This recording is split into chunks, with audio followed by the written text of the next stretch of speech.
Sabe, señor Orillac, que cuando yo estaba de más corta edad, antes de que salga Hugo con una de sus jugadas, y yo quería ser periodista, mis papás no querían, decían que me iba a morir de hambre. Bueno, tan lejos de la realidad no estaban.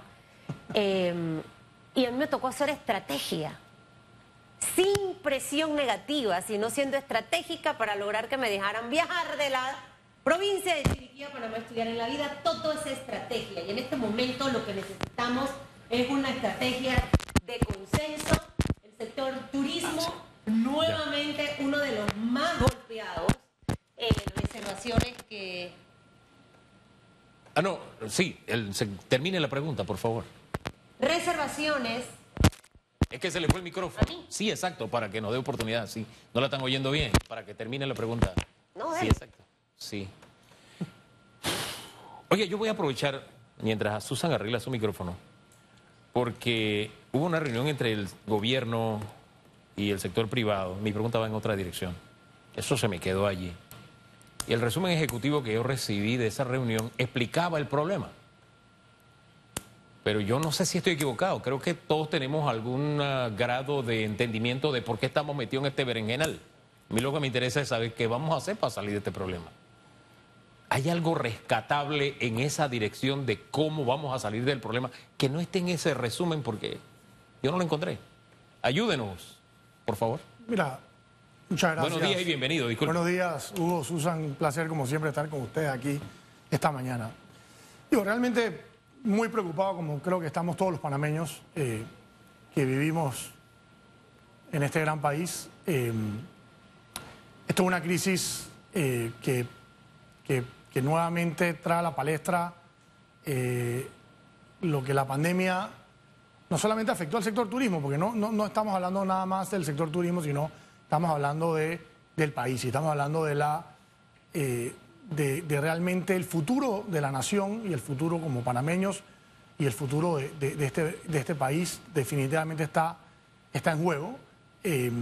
Yo creo que la solución, Hugo, sinceramente, es la que todos tenemos. O sea, aquí se tiene que restablecer el orden constitucional del país, se tienen que abrir las vías definitivamente, y se tienen que buscar los mecanismos para tener una comunicación y buscar las formas de mejorar, porque definitivamente estamos aquí porque hay que mejorar las cosas. Ahora sí, nosotros tenemos ese entendimiento, es lo que queremos todos, ¿no? Que se solucione, pero el tema es, el gobierno dejó sobre la mesa una hoja de ruta de, bueno, esta es la dirección que llevamos para solucionar el problema. Porque, insisto, el resumen que vi tenía una serie de notas sobre el problema que, bueno, uno puede compartirlas o no. Lo cierto es que tenemos una crisis. Y uno espera de sus gobernantes que le digan, oye, esta es la ruta que voy a tomar. ¿Esa ruta la marcó el gobierno? Bueno, yo creo que el gobierno pidió paciencia, y más allá de la paciencia, hay una estrategia, pensaría que hay una estrategia, nos comunicaron que existe una estrategia, hay una comunicación con estos grupos. Sin embargo, como mencionábamos hace un tiempo, no es un solo grupo, son diferentes grupos que nos tienen secuestrados, nos tienen el país totalmente secuestrado. Y aquí está, como dije, está en juego muchas cosas. Yo siento que debemos todos como panameños ahora buscar esos mecanismos para, primero, restablecer el orden. Eso es lo primero que se tiene que hacer. O sea, aquí no se puede hablar de nada, y no se puede hablar de recuperación económica, no se puede hablar de turismo, no se puede hablar de ninguna industria hasta que el país no se abra. Porque sin el país abierto, lamentablemente estamos, como dicen, como en buen panameño, totalmente parados, y vamos a seguir parados porque no podemos... la Constitución es muy clara, y aquí tiene que haber el libre tránsito, y no existe libre tránsito. Yo estoy en acuerdo con las protestas, pero hay muchas formas de protestar. Escuchaba hace un rato sobre ese tema, y definitivamente hay muchas formas de protestar, y la democracia también te da varias formas de protestar. Estamos muy cerca de una elección, y creo que tenemos todos que mirarnos y hacer una radiografía y entender realmente qué queremos como país, a dónde queremos ir como país. Panamá tiene todo el potencial, siempre lo hablamos, pero nosotros mismos somos lo que después, lo que hacemos con las manos lo destruimos con los pies. El sector turismo ha sido uno de los sectores más golpeados. desde hace muchos años, señor Orillaco, o sea, usted es de la industria y debe saber los pocos pasos que se han dado. Y no es que quiera demeritar los pasos que se dieron en positivo, pero ha sido un crecimiento muy lento, ¿no? Y durante ese crecimiento hemos tenido una pandemia, tuvimos los eventos de cierre en julio del año pasado y ahora nuevamente estos cierres. Al inicio, cuando le iba a hacer la pregunta, veía, por ejemplo, a muchas figuras hablar de la cantidad de cancelaciones en el interior, en pequeños hotelitos, hoteles ya grandes.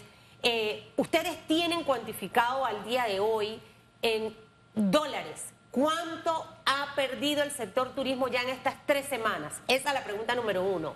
La segunda, la estrategia en este momento, ¿cuál es? No sé si ustedes se van a sentar nuevamente, porque varios sectores estuvieron en esa reunión con el presidente, porque ellos le hablaron de esa estrategia, que está la estrategia de cómo... Pero la estrategia hay que ponerla rápido a funcionar, porque si no Panamá se nos va entre las manos. Esa hoja de ruta de la estrategia, entendiendo lo que le hablaron, hacia dónde irá y si ustedes, si no los llaman ustedes a acercarse y presionar nuevamente. Primero las pérdidas y luego esta parte de la estrategia. Gracias, Susan. Primero que todo, mira, las pérdidas, si hoy te podría hablar de las pérdidas proyectadas, te diría que los ingresos, hay varias pérdidas, por muchas, unas más medibles que otras. En el tema, por ejemplo, del turismo interno, las pérdidas de la temporada de noviembre, que es una temporada de vacaciones, o mejor dicho, tanto carnavales como noviembre sirve para dar oxígeno a muchos hoteles y pequeños empresarios del interior. Eso prácticamente no se dio, o sea que es una afectación completa. Estamos hablando de que por fin de semana largo se estuvieron perdiendo cerca de 25 a 30 millones de dólares por cada fin de semana largo, que esa inyección económica va directa a pequeños y microempresarios del interior del país. O sea, desde hotelitos, como bien mencionabas, hasta bonería, hasta servicios, hasta restaurantes, agro, en fin, una cadena de valor inmensa. Más de 60 millones de dólares por 2 fines de semana largos. Más de 60 millones de dólares. Turismo interno. Si lo proyectas, turismo interno a todo el país. Porque hubieron afectaciones del 100%. Algunas afectaciones del 90, 80% en algunos casos, pero en su gran mayoría fueron afectaciones del 100%. Estamos hablando de lugares, Tierras Altas, Boquete, Pedací, Golfo de Chiriquí, Veraguas, o sea, muchas, inclusive la Riviera Pacífica, que tuvieran afectaciones del 90%, 95%. Turismo interno. Turismo interno 100%. Y lamentablemente ese turismo interno o ese impacto económico o esa generación sirve para cerrar el año y tener un año hasta inclusive diciembre, mediados de diciembre y finales de diciembre, que es donde se recoge nuevamente después del 15 de diciembre hacia adelante. Mire, yo quisiera profundizar en esa línea de pensamiento, en la cadena de valor. Porque cuando se habla de millones, ese es el argumento de quienes dicen, mira, aquí están los millonarios y acá están los pobres, ¿no? Los que no tienen conciencia de que la economía funciona con un pilar que es la inversión y con el otro pilar que es el trabajador, el colaborador. O sea, usted puede tener los millones que sea, pero eso no va solito a generar riqueza. Y usted puede ser el mejor trabajador del mundo, pero si no hay inversión, no hay fuentes de empleo, tampoco va a poder llevar el pan a su casa. Entonces, hay una necesidad mutua. Yo quiero hablar de la cadena de valor, porque sí, hablar de 60 millones, que viste, son millonarios, son los millonarios que no. Yo quiero salir de allí para explicar con peritas y manzanas esa cadena de valor. Acá nosotros decíamos de una forma muy sencilla, decíamos, la que dobla la toalla y viste las camas, no trabajó. Que tal vez trabaja esos fines de semana largos. Y por ahí nos fuimos. Recuerdo que cuando llegó un video que a mí me partió el corazón de Boquete, que gracias a Dios a Boquete se puede entrar y salir libremente, porque la mayoría en paz y democráticamente hizo valer el peso ciudadano de ese derecho constitucional de libre circulación. Hablemos de esa cadena de valor y lo que significa para el que siembra, para el que va y trabaja el fin de semana, para el que, en fin, para el que va y que vende las flores, para el que es guía turístico, para el que es chofer de ese guía turístico, en fin, que desgranáramos un poquito eso de la cadena de valor para salir de los millones y millones. Sí, definitivamente, Hugo. Eso no tiene nada que ver con un ingreso mayoritario. Esos 60 millones, como tú mencionabas, están repartidos en muchísimas empresas, pequeñas empresas, microempresas, emprendimientos, directos e indirectos. Y muchos de ellos indirectos en esta época del año. Trabajadores que son contratados para trabajar durante esta demanda. Entendamos que el interior tiene una demanda cerca del 40% durante todo el año. Y en estas fechas llega al 100%. Entonces, para poder llegar a esa demanda, tú tienes que contratar una cantidad importantísima de trabajadores que su sustento o poco de sus sustentos es precisamente durante esta época. Entonces, ahí cae el pequeño productor, ahí cae la pequeña tienda, el puesto de las fresas, el puesto de los dulces, la que hace las camas, como tú mencionabas, el guía turístico que va a llevar a los visitantes y que no trabaja para una empresa, más bien trabaja para él, como un empresario. La cadena es muy grande y ahí vienen, por ejemplo, los temas de transportistas, los buses, los busitos, los carros que llevan a los turistas, la parte agrícola, la parte de los restaurantes, los meseros que se contratan para suplir la demanda extra que da durante estos días. O sea, se prevé toda una economía que crece durante estos días de asueto hacia el interior del país, y esos 60 millones se reparten por completo en una cadena de valor y en la mayoría de los casos son pequeños empresarios. O sea, aquí no hay grandes empresarios. Aquí el que se está afectando es el pequeño empresario, es la persona que vive de estos días y que hace un trabajo específico y puntual en esos días para recoger su par de dólares, sus 50, 60, 100, 200 dólares para poder vivir el resto del mes. Entonces, por eso digo, la afectación es enorme, pero adicionalmente la proyección es peor, porque la imagen internacional y la proyección de todo esto hace que no solamente las cancelaciones sean inmediatas, sino hay cancelaciones ya viéndose en diciembre, enero y febrero. Y eso obviamente nos impacta de una forma negativa, y si seguimos con eso, la afectación va a ser precisamente en temporada alta. Y te voy a decir otra cosa, por ejemplo, los cruceros.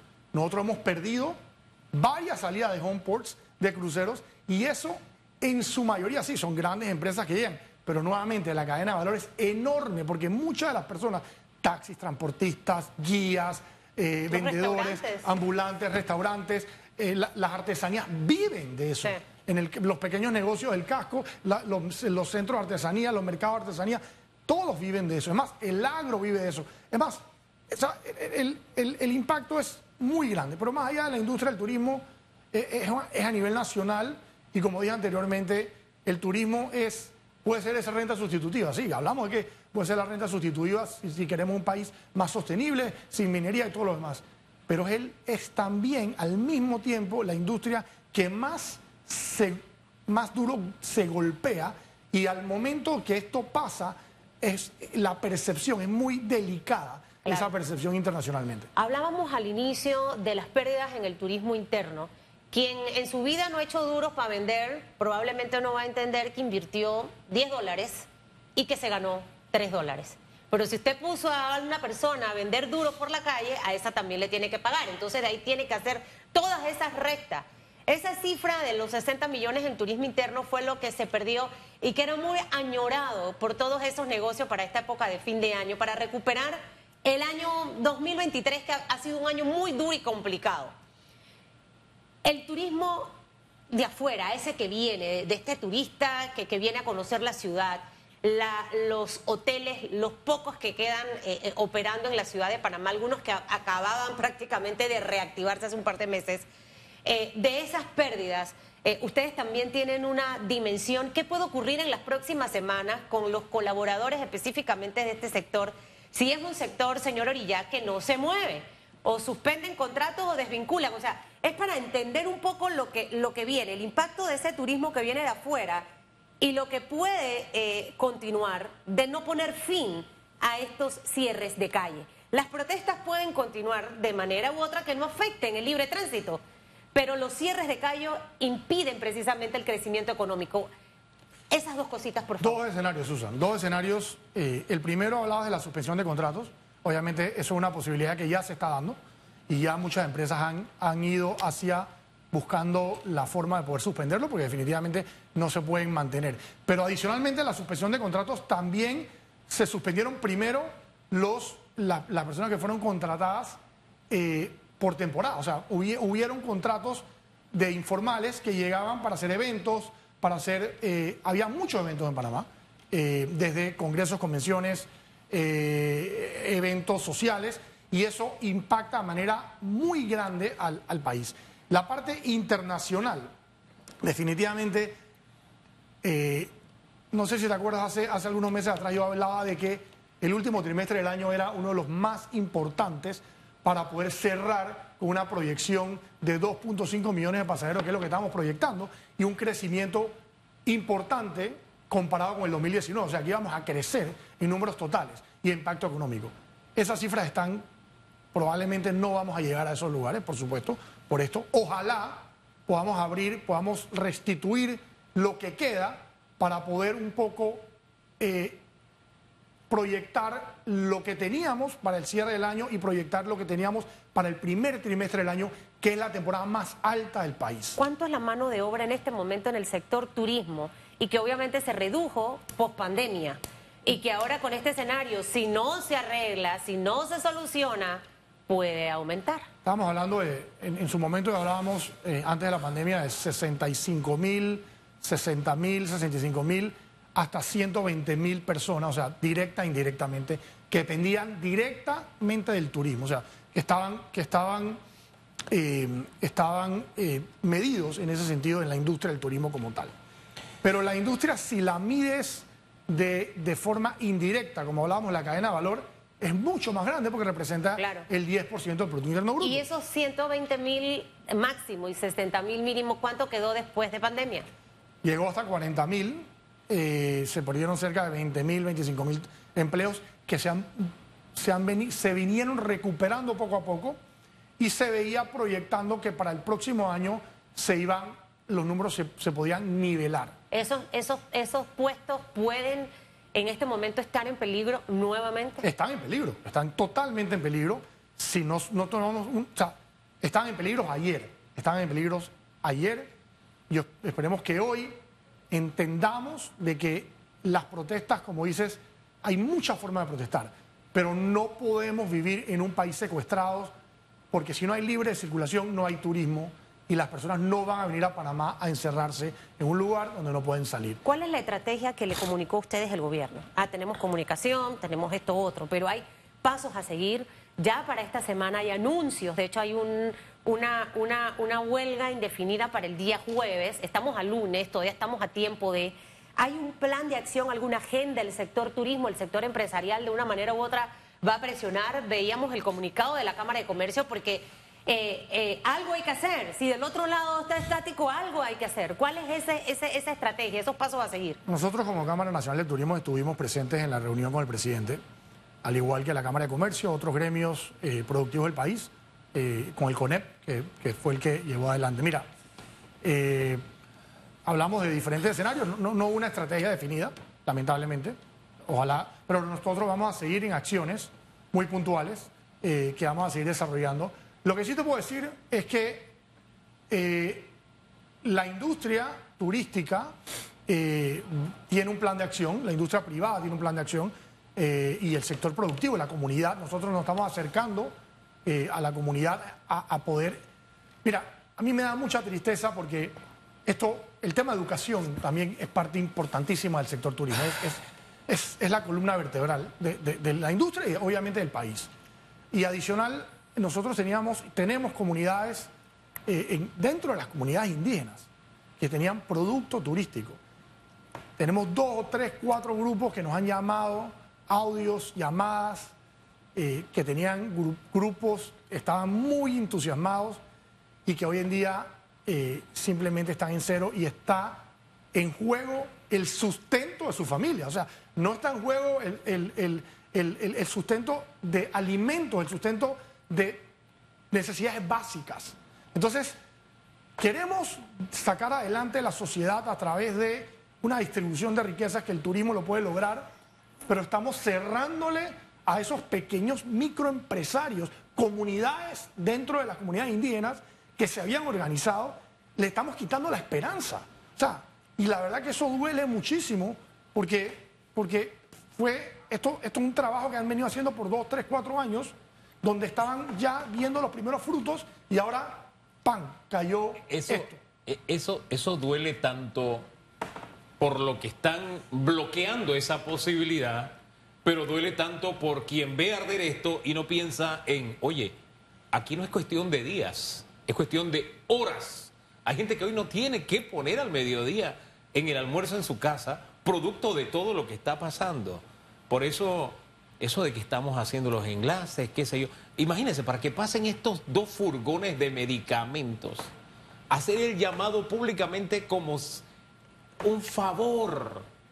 Allá en Tierras Altas le abren la posibilidad a la gente de movilizarse, a la inmensa mayoría. Un pequeño grupo, muchos de ellos ni siquiera viven en Tierras Altas, y resulta que se le tiene que agradecer que, bueno, con eso no quiero decir que no hay que dar las gracias. Gracias a usted tiene que darlas siempre, pero el punto es, te doy las gracias porque me da mi derecho constitucional. Entonces, fíjese, yo insisto, sí, estos que están bloqueando y todo lo demás, ellos tienen una gran cuota, pero la mayor la tiene aquel que no nos dice una estrategia, ni le habla al país de esta es la dirección, hacia allá vamos, que ni siquiera lo vemos acercarse a los puntos de conflicto, ni a él ni a nadie de su equipo de gobierno.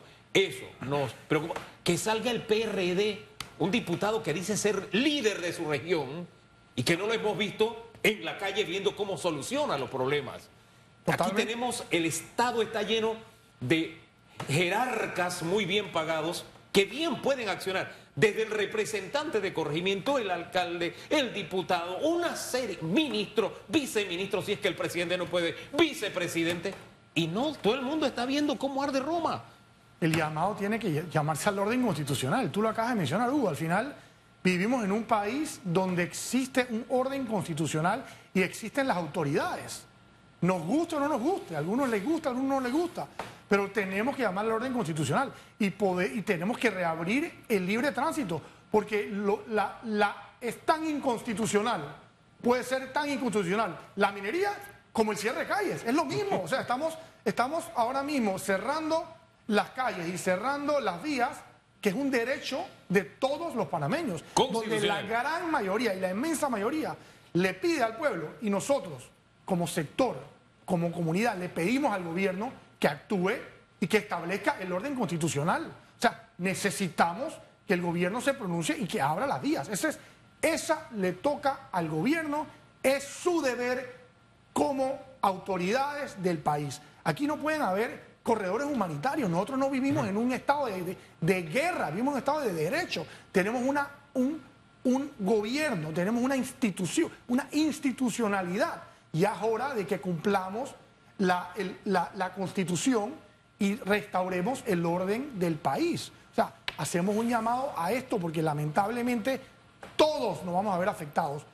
Hoy, mañana, muchísimo más. Entonces, creo que es importantísimo porque no estamos midiendo el impacto. Y sé que René Quevedo, que estaba aquí, que es un economista, nos hablaba hace algunos meses atrás de ya el impacto que tenemos y las rentas sustitutivas, por ejemplo, de la Caja del Seguro Social. O sea, tenemos problemas grandes y que tenemos que resolver. Pero el primer problema que tenemos que resolver hoy es abrir todas las vías del país. Ojalá que todo lo que comentamos y hablamos esta mañana aquí con nuestros invitados cause efectos positivos en la mañana de hoy, que sea una semana diferente, señor Orillac, para que todos esos empleados del sector turismo del que acabamos de hablar se sientan un poco más tranquilos, que puedan recibir en esta época a sus huéspedes, poder vender sus comidas, transportarlos, llevarlos a conocer Panamá y que vengan mejores días para este país. Que le vaya muy bien. Muchas gracias, Dios mediante. Que el optimismo no se me le borre nunca de su vida, por favor.